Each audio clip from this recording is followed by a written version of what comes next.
U.S. stock futures pointed lower on Monday following a new flare-up in tensions between the U.S. and Iran that has cast doubt around the longevity of a ceasefire deal due to expire later this week.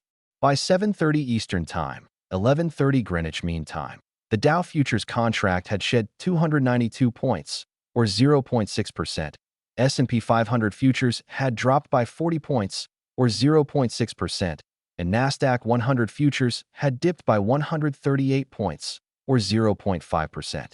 The main averages on Wall Street advanced by more than 1% to end the prior week, touching all-time highs. Bolstering sentiment were announcements from both U.S. and Iranian officials that the Strait of Hormuz, a critical waterway for a fifth of the world's oil, was once again available to commercial shipping traffic after weeks of closure. Optimistic rhetoric also surrounded a potential deal to extend a ceasefire between the U.S. and Iran, which is due to expire later this week, fueling anticipation that the conflict may be winding down to a permanent conclusion. Yet uncertainty now swirls around these once buoyant peace prospects as the new trading week gets underway. President Donald Trump said an Iranian-flagged cargo ship had been seized by American forces, claiming the vessel was attempting to run a U.S. blockade of Iran's ports and coast.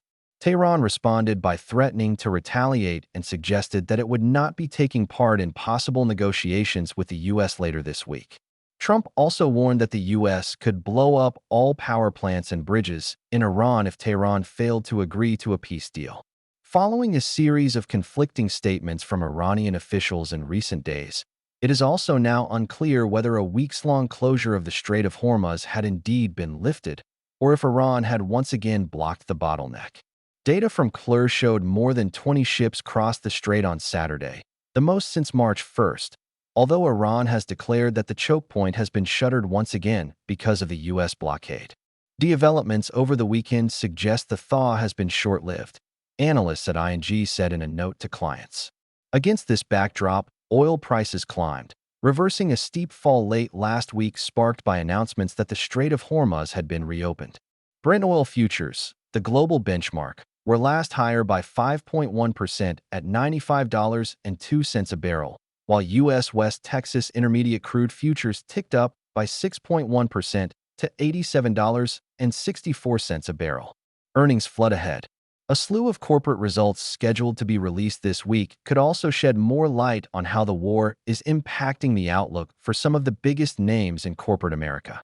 Steel producer Cleveland-Cliffs posted better-than-expected first-quarter revenue, buoyed in part by higher average selling prices. Analysts will also be keeping tabs on earnings this week from groups like credit card provider American Express, chipmaker Intel, healthcare giant United Health, defense player RTX Corporation, and electric vehicle manufacturer Tesla.